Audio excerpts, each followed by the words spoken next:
تو کل ہم نے جو بات کی تھی آپ سے وہ رجب کے روزے کے بارے میں بات کی تھی کہ رجب کے روزے کی کوئی بھی حقیقت نہیں ہے، اور میں نے آپ کو اکابرین جو محدثین ہیں ان کی رائے آپ کے سامنے نقل کیا۔ ایک نماز کا بھی تذکرہ ہے جس کو صلاۃ الرغائب کہتے ہیں۔ ایک بڑا سوال ہے کہ یہ چیزیں آتی کہاں سے ہیں، کون لا کر کے ڈالتا رہتا ہے؟ تو اس کی وجہ آپ کو بتاتے ہیں، پہلے پھر بات شروع کرتے ہیں۔ سن 4 ہجری یعنی حضور صلی اللہ علیہ وسلم کی ہجرت کے 500 سال تک معاملہ بہت اچھا چلتا رہا، لوگوں میں دینداری بہت اچھی تھی۔ اس کے بعد دن پر دن چونکہ پیسہ بہت آیا اور دونوں چیزیں آئیں، اقتدار بھی آیا اور پیسہ بھی آیا، ایک بڑے حصے پر اسلامی حکومتیں قائم ہوئیں، تو پیسے اور اقتدار نے کیا کیا کہ ہم کو راستے سے ہٹایا۔ حضرت عمر رضی اللہ تعالی عنہ کے زمانے میں جب جنگ قادسیہ ہوئی اور فتح ہوا ایران، تو مسجد نبوی کے آنگن میں لا کر کے ڈھیروں ڈھیر مال ڈالا گیا، تو سبھی لوگ بہت خوش تھے کہ بٹے گا، سب کو ملے گا۔ حضرت عمر رضی اللہ تعالیٰ عنہ رو رہے تھے وہ دیکھ کر کے، تو لوگوں نے کہا کہ اس میں تو خوشی کا مقام ہے، خوش ہونے کی بات ہے۔ حضرت عمر رضی اللہ تعالیٰ عنہ بہت دور اندیش آدمی، آپ نے فرمایا کہ اللہ کے رسول صلی اللہ علیہ وسلم نے فرمایا ہے کہ اس امت کا جو امتحان ہے نا وہ مال سے لیا جائے گا، پوری دنیا کا امتحان عورت سے اور امت کا امتحان خاص کر کیا ہے، مال سے لیا جائے گا۔ وہ میں سوچ کر کے کہ ابھی حضور کو گئے ہوئے جو ہے چند سال ہوئے ہیں اور اتنی بڑی دولت، ہم وہ لوگ کہ جو مطلب فقر و فاقہ میں زندگی گزارتے تھے اور آج اتنی بڑی بات ہے۔ حضرت ابو ہریرہ رضی اللہ تعالیٰ عنہ ایک مرتبہ بہت خوبصورت رومال سے ناک صاف کر رہے تھے، جیسے ہوتا نا بڑا آدمی ہے تو لگائے ہوئے بال لوگیاں لگائے ہوئے، دیکھتے آپ اسٹائل سے، تو حضرت ابو ہریرہ رضی اللہ تعالیٰ عنہ بہت اچھا رومال رکھے ہوئے تھے، ناک صاف کر رہے تھے۔ پھر اپنے آپ سے کہتے ہیں ابو ہریرہ تجھے یاد ہے، خود سے کہتے ہیں ابو ہریرہ تجھے یاد ہے کہ ایک زمانہ ایسا بھی تجھ پر گزرا ہے کہ تو بھوک کی وجہ سے زمین پہ گر جاتا تھا اور لوگ سمجھتے تھے کہ اس کو مرگی کی بیماری ہے تو چمڑے کا جوتا اس کو سنگھاتے تھے۔ وہ دن تو بھول گیا ہے اور آج اللہ نے اتنا دیا ہے کہ تو رومال رکھے ہوئے جیب میں اور اپنی ناک صاف کرتا ہے۔ تو یہ جب کیفیت اسی وقت سے شروع ہوئی اور 4 ہجری آتے آتے پیل ہو گیا معاملہ، تو جب ہٹے ہم لوگ راستے سے تو علماء صوفیہ جو لوگ تھے، تو علماء تو خیر اس میں ایک دم محتاط انداز میں، صوفیہ نے کیا کیا کہ ان لوگوں نے یہ چلایا کہ لوگوں کو صحیح راستے پہ لانے کے لیے حدیثیں بنائی جائیں اور حدیثیں گڑھنا شروع کیا۔ حدیثیں گڑھی گئیں، علماء نے اس وقت بھی اختلاف کیا، محدثین نے بھی اختلاف کیا کہ یہ طریقہ جو ہے یہ قابل قبول نہیں ہے، لیکن کیونکہ صوفیہ سے لوگ زیادہ جڑے تھے، ابھی آپ دیکھیں ایک تقریر ہوتی ہے تو اتنے لوگ نہیں آتے ہیں، ابھی آپ اعلان کر دیا جائے کہ مولانا احمد سراج صاحب فلاں کے خلیفہ ہیں اور تقریر کریں گے، بھیڑ زیادہ ہو جائے گی۔ وہ جیسے ہی خلیفہ کا نام آتا ہے وہ بھیڑ اکٹھا ہو جاتی ہے اور آ کر کے لوگ ان کے ساتھ جڑتے رہتے ہیں۔ تو ہوتا کیا ہے کہ وہ واقعی میں اللہ والا بھی ہوتا ہے اور اس کے ساتھ کچھ کرامتیں اس کی ہوتی ہیں، تو ہندوستانی مزاج ہی ہے کرامت پر، تو وہ کرامت کے پیچھے بھاگنا شروع کر دیتا ہے۔ حالانکہ کرامت کوئی بزرگی کی دلیل نہیں ہے، بزرگوں سے کرامت ہو جاتی ہے الگ مسئلہ ہے، لیکن کرامت کوئی بزرگی کی دلیل نہیں ہے۔ سب سے زیادہ کرامت دنیا میں دجال دکھلائے گا، اس سے بڑی کوئی کرامت دکھلائے گا ہی نہیں۔ خیر یہ الگ ٹاپک ہے۔ تو اس وقت کیا ہوا کہ اس میں ایک تو صوفیہ نیک تھے اور ایک کیا تھے کامرشل داخل ہوئے تھے صوفیہ، ان لوگوں نے اس میں خوب ہوا دیا اور یہ نماز پڑھو، وہ نماز پڑھو، جمعہ کی نماز پڑھو، سنیچر کی نماز پڑھو، حتیٰ کہ عبد القادر جیلانی رحمۃ اللہ علیہ جیسا آدمی اپنی کتاب میں یہ سب لکھا ہے، یہ سب لکھا ہوا ہے۔ ایسے جو بریلوی حضرات کرتا ہے، ایسا نہیں ہے کہ وہ کوئی بغیر بیس کے کھڑے ہیں، کچھ کتابیں ہیں اب جیسے علامہ غزالی ہیں، بہت اونچے درجے کے عالم ہیں، لیکن جب صوفیہ کی طریقے میں بات کرتے ہیں وہ بھی اس نماز کا ذکر کرتے ہیں، جبکہ سب محدثین کہتے ہیں کہ حدیث گڑھی ہوئی ہے۔ ابھی میں ایک ایک کا نام لے کے بتاتا ہوں آپ کو۔ سب نے کہا ہے کہ حدیث گڑھی ہوئی ہے۔ تو یہ صلاۃ الرغائب، اس طریقے سے ہمارے پاس بہت سی چیزیں داخل ہوئی۔ علامہ ابن تیمیہ رحمۃ اللہ علیہ، علامہ ابن قیم رحمۃ اللہ علیہ، اور ہمارے شاہ صاحب دہلی والے شاہ محمد دہلوی رحمۃ اللہ علیہ، یہ وہ لوگ ہیں جنہوں نے فلٹر کرنے کی کوشش کیا، بتائیں آپ کو کہ اس میں کہاں کہاں ڈنڈی ماری گئی ہے۔ اور شاہ صاحب کے خاندان کا تو خیر بہت بڑا احسان ہندوستان کے اوپر ہے کہ جنہوں نے فلٹر کر کے بتایا، اور بہت سی وہ چیزیں بتائیں کہ جو ہم سوچ بھی نہیں سکتے تھے۔ جب شاہ صاحب نے قرآن مجید کا ترجمہ کیا ہے تو جامع مسجد کی سیڑھیوں پر لوگ قتل کرنے آ گئے کہ آپ نے اللہ، کیسے آپ کی مجال ہوئی اتنی بڑی کتاب کو ترجمہ کرنے کی۔ شاہ صاحب نے بہت سمجھایا، تب ان کی جان بچی۔ سمجھے، ایسا ماحول پیدا کر دیا گیا تھا صوفیہ کی طرف سے۔ تو صوفیہ ایک نیک تھے، ایک کامرشل صوفیہ تھے۔ وہ کامرشل صوفیہ جیسے ہر جگہ کامرشل کوئی بھی چیز داخل ہوتی ہے تو اس کی روحانیت کیا ہوتی ہے؟ ختم ہو جاتی ہے۔ تو ان لوگوں نے ایسی تمام روزہ، نماز، تو علامہ ابن قیم اور علامہ ابن تیمیہ رحمۃ اللہ علیہ وغیرہ نے اس میں ایک بڑا کام یہ کیا کہ آپ کو ایک طریقہ بتایا کہ آپ خود کیسے پتہ پا جائیں کہ یہ جو بات بیان کی جا رہی ہے اس میں گڑبڑی ہوئی ہے۔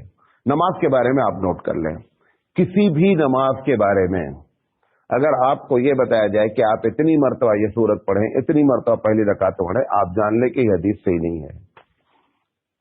کیونکہ جیسے ہی نمبرنگ کی بات آئے گی آپ کا دھیان کس میں چلا جائے گا؟ نمبر میں چلا جائے گا۔ آپ نماز نہیں پڑھ سکتے، نماز پڑھ ہی نہیں سکتے۔ یہ جو سبحان ربی العظیم 3 مرتبہ کہا جاتا ہے، اس میں جو آپ نمبرنگ ہے، 3 ایک ایسا نمبر ہے 1 سے لے کر 3 تک کا کہ اس میں آپ کو گننا نہیں، آٹومیٹک آپ 3 تک آ جائیں گے۔ اس میں آپ کو گننا نہیں پڑتا 1 2 3 سبحان ربی اللہ 1 2 3 نہیں۔ وہ جو آپ کہتے ہیں وہ 3 ایک ایسا عدد ہے میکسیمم کہ اگر اس میں آپ 3 گنیں گے تو گننے کی ضرورت نہیں پڑے گی، آپ کو آٹومیٹک معلوم ہو جاتی ہے بات۔ بچہ یہ جتنی چیزیں جیسے صلاۃ التسبیح ہے، آپ کے دماغ میں اور ہو گیا صلاۃ التسبیح کوئی پڑھ لیتا ہے، ٹھیک ہے، صلاۃ التسبیح کی تبلیغ نہیں کرنی چاہیے۔ صلاۃ التسبیح کی بھی کوئی حدیث صحیح نہیں موجود ہے، 2-4 حدیثیں ہیں، لیکن ساری کی ساری حدیثیں کیا ہے؟ ضعیف ہے۔ میں جتنے لوگ صلاۃ التسبیح پڑھتے ہیں، پڑھنے کے بعد ان کا انٹرویو لے لیجیے آپ کہ آج آپ نے صلاۃ التسبیح پڑھی، آپ کنفیوز ہیں کہ نہیں ابھی کہ میں نے صحیح پڑھا کہ نہیں؟ نماز بھی آپ نے پڑھی اور کنفیوژن رزلٹ لے کر گئے۔ 90% لوگ صلاۃ التسبیح پڑھنے کے باوجود ہی کنفیوز رہنا ہے۔ بہرحال کوئی پڑھ رہا ہے، پڑھ سکتا ہے، منع نہیں کیا، لیکن تبلیغ ہم نہیں کرتے ہیں صلاۃ التسبیح کی، وہ بھی کوئی حدیث نہیں۔ ایسی جتنی نمازیں آتی ہیں اتنی سورت پڑھو۔ عورتوں کو تو اتنی معلوم ہے اس سلسلے میں کہ ان کو ریکارڈ ہی نہیں ملایا جا سکتا کہ نہیں فلاں دن یہ پڑھو، فلاں دن یہ پڑھو۔ ایسی جتنی بھی نمازیں حدیث میں حدیث کا نام لے کر بیان کی جائیں، آپ خود سے فتویٰ دے لیں کہ یہ حدیث صحیح قطعی نہیں ہے۔ ایسے ہی یہ صلاۃ الرغائب ہے۔ اب اس میں جو جو چیزیں ہیں کہ سورہ 12 رکعت پڑھی جائے، سورہ فاتحہ اتنی مرتبہ پڑھی جائے، سورہ اخلاص اتنی مرتبہ پڑھی جائے، پھر جب پڑھ لیا جائے تو 70 مرتبہ درود شریف فلاں پڑھا جائے، اور جب نماز ختم ہو جائے تو پھر سجدہ کیا جائے، اور سجدہ کرنے کے بعد پھر ایک تسبیح پڑھی جائے، اس کے بعد جو دعا آپ مانگیں گے وہ دعا قبول ہوگی۔ یہ ایسی ایک نماز ہے۔ میں جان بوجھ کر ان کا نام نہیں لے رہا ہوں کون کون سے ہوتے ہیں، کہ بعض لوگ جو ہے غلط بولنے کے باوجود بولتے ہیں چل ٹرائی کرنے، کچھ تو ہوگا نا، تو وہ ٹرائی مارنے لگتے ہیں، لہذا اس کی کوئی حقیقت نہیں ہے۔ اب علامہ جوزی رحمۃ اللہ علیہ نے لکھا ہے کہ اس میں ایک راوی ہے ابن جہضم، کہ ابن جہضم کا کام ہی ہے حدیث گڑھنا اور پبلک میں کیا کر دینا، ڈال دینا۔ کہ یہودیوں نے بھی اس میں بڑا کام کیا مسلمانوں کو بہکانے کے لیے، کیونکہ یہودی جب لاٹھی ڈنڈا سے نہیں جیت سکے، طاقت سے نہیں جیت سکے، تو انہوں نے کیا کیا کہ ہمارے اندر اسلام میں کیا کیا اس قسم کی باتیں داخل کرنے کی کوشش کی۔ تو علامہ ابن جوزی رحمۃ اللہ علیہ کہتے ہیں کہ یہ حدیث گڑھی ہوئی ہے۔ علامہ ابن وہاب شیخ عبد الوہاب رحمۃ اللہ علیہ فرماتے ہیں کہ جتنی سند ہے سب مجہول ہے، پتہ ہی نہیں چلتا ہے۔ علامہ زاہدی نے تو یہاں تک کہہ دیا ہے کہ جن راویوں کا نام معلوم نہیں وہ پیدا بھی ہوئے کہ نہیں ہوئے ہیں، مطلب ایسے راوی کا نام اسے پڑا ہوا ہے روایت میں کہ اس نام کا کوئی بندہ پیدا ہی نہیں ہوا ہے۔ علامہ زاہدی رحمۃ اللہ علیہ فرماتے ہیں، ان کی کتاب ہے تلخیص الموضوعات، اس میں انہوں نے لکھا ہے کہ بل لعلہم لم یخلقوا، شاید ایسا آدمی کوئی پیدا ہی نہیں ہوا ہے جس کا نام اس میں لیا گیا ہے۔ اس کے بعد علامہ ابن رجب حنبلی رحمۃ اللہ علیہ بہت اونچے درجے کے عالم ہیں، کہتے ہیں صلاۃ الرغائب کی ساری روایت جھوٹی ہے، باطل ہے، اور سن 4 ہجری میں یہ روایت پائی ہے۔ اس کے پہلے لوگوں کو صلاۃ الرغائب نام کی کوئی نماز معلوم نہیں تھی۔ لطائف المعارف ان کی کتاب ہے، اس میں جو ہے انہوں نے یہ بات لکھی ہے۔ علامہ نووی رحمۃ اللہ علیہ جو مسلم شریف کے بہت عمدہ شاعر ہیں اور ہمارے اکابرین کے اوپر بہت زیادہ ناز کرتے ہیں، علامہ نووی رحمۃ اللہ علیہ نے لکھا ہے کہ اس میں جتنی حدیثیں بیان کی گئی ہیں رجب میں یہ نماز پڑھنے کی ساری باطل ہے، اور ان کی کتاب ہے کہ المجموع للنووی، اس کے صفحہ نمبر 379 پر انہوں نے لکھا ہے کہ ساری حدیثیں جو بیان کی گئی ہیں سب غلط ہیں۔ محمد طاہر الہندی بہت بڑے عالم ہیں، انہوں نے لکھا ہے تذکرۃ الموضوعات میں کہ اتفاق ہے اس بات پر کہ یہ حدیث گڑھی ہوئی ہے۔ علامہ شوقانی رحمۃ اللہ علیہ، علامہ فیروز آبادی رحمۃ اللہ علیہ، انہوں نے لکھا ہے کہ حدیث موضوع ہے۔ ڈاکٹر عبدالحی لکھنوی حنفی بہت ہی کم عمر کے عالم ہیں جن کا انتقال ہوا، لیکن جتنی باتیں انہوں نے کی بہت محقق باتیں کی ہیں۔ علامہ عبدالحی لکھنوی نے رحمۃ اللہ علیہ فرماتے ہیں کہ ساری حدیث موضوع ہے۔ اس سلسلے کی جتنی حدیث، انہوں نے ایک بات اور بھی لکھی ہے، وہ اشارہ انہی لوگوں کی طرف ہے، صوفیہ باز علماء کی طرف ہے، کہ جو اگر کوئی اس میں تم کو کوئی عالم نظر بھی آ جائے، صوفیہ نظر بھی آ جائے کہ اس نے وہ لے کہے کہ یہ نماز صحیح ہے، انہوں نے کہا کوئی بھی کہہ رہا ہے سب غلط کہہ رہا ہے۔ کسی نے جس نے لکھ دیا ہے، جیسے علامہ غزالی نے لکھ دیا اپنی کتاب میں، یا یہ کہ عبد القادر جیلانی رحمۃ اللہ علیہ نے لکھا۔ عبد القادر جیلانی رحمۃ اللہ علیہ کے بارے میں ایک بات اور بھی ہے، اس کتاب میں جو بنیت الطالبین ہے، اس وقت کے ایک بہت بڑے محقق ہیں علامہ راشد صاحب، کاندھلا میں رہتے ہیں، تو اپنی ان کی ذاتی لائبریری بہت اچھے محقق ہے۔ ان کا کہنا ہے کہ یہ اردو کی جو بنیت الطالبین ملتی ہے، اس میں 100 پیج ترجمہ کرنے والے نے اپنی طرف سے ڈال دیا۔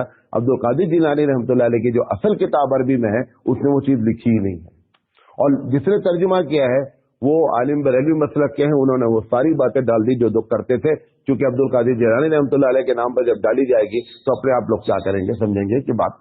تو ان کی تحقیق یہ ہے کہ 100 پیج اس میں کیا ہے، عبد القادر جیلانی رحمۃ اللہ علیہ کی اصل کتاب عربی میں لکھا ہی نہیں ہے، لوگوں نے اٹھا کر کے کہا۔ اور ان کا کہنا ہے کہ میں نے بغداد کی لائبریری میں اس کتاب کو دیکھا اور میں نے یہ تحقیق کرنے کی کوشش کی کہ یہ جو جمعہ کی نماز، شنیچر کی نماز، اتوار کی نماز، فلاں نماز جتنی لکھا، انہوں نے کہا کہ عربی کتاب میں موجود ہی نہیں ہے۔ تو ایسا بھی ممکن ہے کہ عبد القادر جیلانی رحمۃ اللہ علیہ کا نام کا لے کر کے اور ان کے نام کو لوگوں نے کیا کر دیا، کیونکہ وہ کریڈٹ والے آدمی ہیں، لوگوں کے میں ایک اللہ والے آدمی ہیں، لہذا ان کے نام پر اگر چیز چلائی جائے گی تو کیا ہو جائے گی، چیز چل جائے گی۔ تو اس طریقے سے مولانا عبدالحی لکھنوی رحمۃ اللہ علیہ ایک دم صراحتاً کہتے ہیں کہ یہ ساری کی ساری حدیثیں ضعیف موضوع ہیں، اور اگر کوئی آدمی آپ کو کسی کتاب میں لکھا مل بھی جائے کوئی چیز تو آپ اس پر اعتبار نہیں کریں۔ علامہ جلال الدین سیوطی رحمۃ اللہ علیہ، علامہ عراقی، ابن عراق، ان سب کا کہنا ہے، یعنی جو اصل محدثین ہوتے ہیں، ایک علماء ہوتے ہیں، ایک صوفیہ ہوتے ہیں، ایک محدثین ہوتے ہیں۔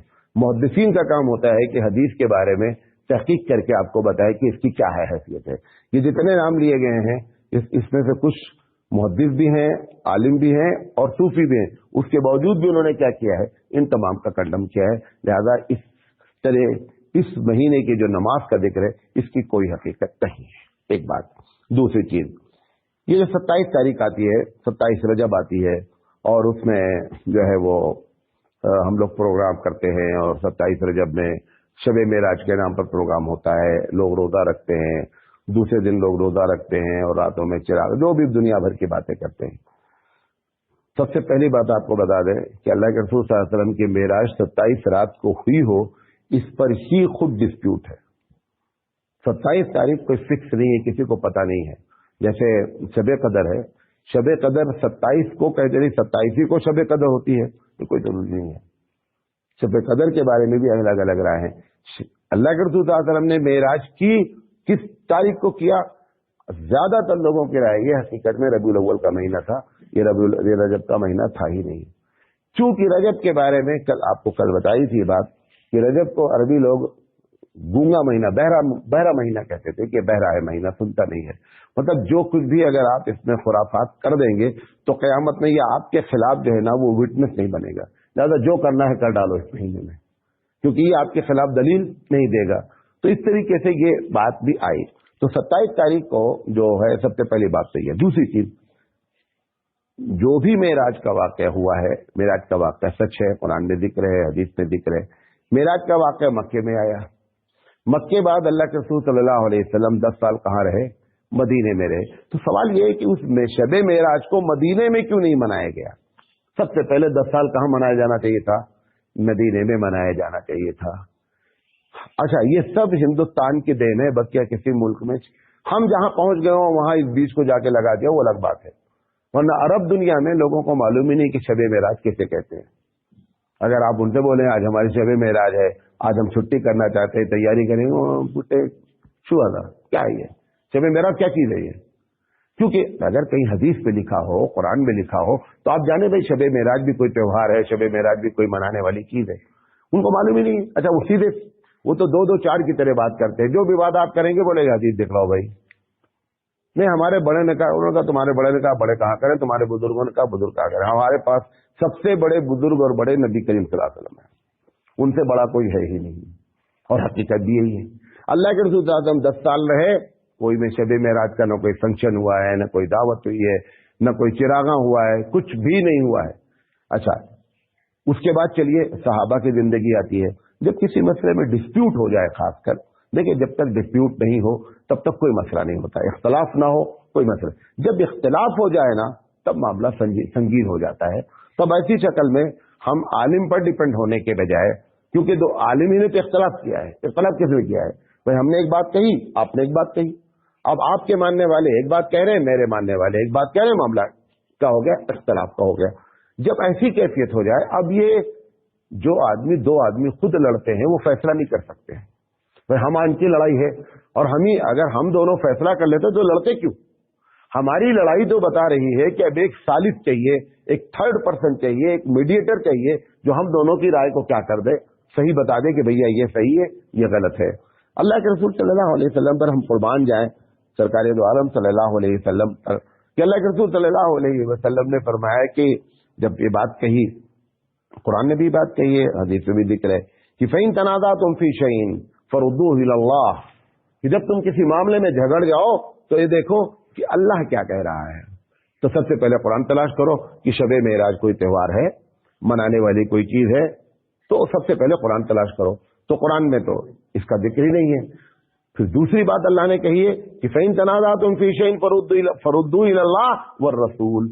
اب رسول سے پوچھو کہ اللہ کے رسول صلی اللہ علیہ وسلم معراج کے بعد 11 سال زندہ رہے، یا بعض روایت سے 12 سال حیات رہے، تو اس 12 سال میں آپ نے شب معراج کیسی منائی ہے؟ جیسی منائی ہے ویسی منا لی جائے. پھر اللہ کے رسول نے دوسری جگہ بھی یہ بات کہی کہ لوگوں جب ہماری امت 73 فرقے میں بٹے گی تو ایک ہی جنت میں جائے گا، بقیہ کوئی جنت میں نہیں جائیں گے. ناجی جو فرقہ ہے، نجات پانے والا، وہ ایک ہی فرقہ ہے. صحابہ نے گھبرا کر کے پوچھا وہ ایک کون ہوگا؟ اللہ کے رسول نے فرمایا کہ ما انا علیہ و صحابی، جس پر میں ہوں اور میرے صحابہ ہیں. اب یہ دیکھنا ہے شب معراج ہم جو منا رہے ہیں، تقریریں کرتے ہیں، یہ مولانا لوگ اس لیے نہیں بولتے ہیں کہ یہ ہمارا سیزن ہے، یہ سب سیزن کے دن ہے. اگر ہم ان سیزن کی مخالفت کریں گے تو ہمارا پیٹ کا معاملہ ہے، کون بلائے گا ہم کو؟ اب بھائی مولانا فراز صاحب بولتے ہیں کہ آپ 15 شعبان بھی سیزن ہے، تو سارے سیزن ختم ہو جائیں گے، مینو ختم ہو جائے گا، کھائیں گے کیا؟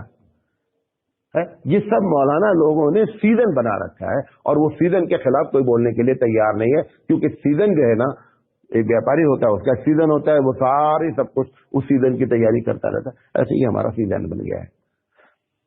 اللہ کے رسول فرمایا ما انا علیہ و صحابی، جس پر میں ہوں میرے صحابہ ہیں. لہذا دیکھا جائے نہ صحابہ نے کیا، نہ نبی کریم صلی اللہ علیہ وسلم نے کیا. لہذا شب معراج نام کی کوئی نہ عبادت ہے، نہ کوئی روزہ ہے، نہ کوئی اس کے لیے اسپیشل نماز ہے، اور نہ شب معراج رات میں منانے کا کوئی تہوار ہے. نمبر 3، آپ دیکھیں کہ بہت سے لوگ ان دنوں میں عمرہ کرنے جاتے ہیں رجب کے مہینے میں. وہ بھی ایک خرافات ہے. لوگ سمجھتے ہیں کہ رجب کے آپ عمرہ جب بھی جانا چاہیں جائے، کوئی مسئلہ نہیں ہے. رجب کے مہینے میں عمرہ جانے کی فضیلت بیان کی جاتی ہے. آپ کو معلوم ہونا چاہیے، مسلم شریف کی روایت ہے کہ اللہ کے رسول صلی اللہ علیہ وسلم نے رجب کے مہینے میں کوئی عمرہ ہی نہیں کیا ہے. آپ نے بھی اپنی زندگی میں 4 عمرے کی ہیں ٹوٹل. 4 عمرے میں 3 عمرہ آپ نے کیا ہے ذی قعدہ کے مہینے میں، اور 1 عمرہ کیا ہے آپ نے حج کے مہینے میں ذی الحجہ میں، بلکہ مسلم شریف کی روایت ہے۔ حالانکہ عبداللہ بن عمر رضی اللہ تعالیٰ عنہ نے ایک مرتبہ یہ بات کہی کہ حضور صلی اللہ علیہ وسلم نے عمرہ رجب میں کیا ہے۔ حضرت عائشہ صدیقہ رضی اللہ تعالیٰ عنہ سن رہی تھی، کہا عمر تم بھول گئے، حالانکہ تم سب عمرہ میں ان کے شامل تھے، اور تم کو یاد نہیں رہا کہ اللہ کے رسول صلی اللہ علیہ وسلم کوئی عمرہ بھی جو رجب کے مہینے میں نہیں ہوا ہے۔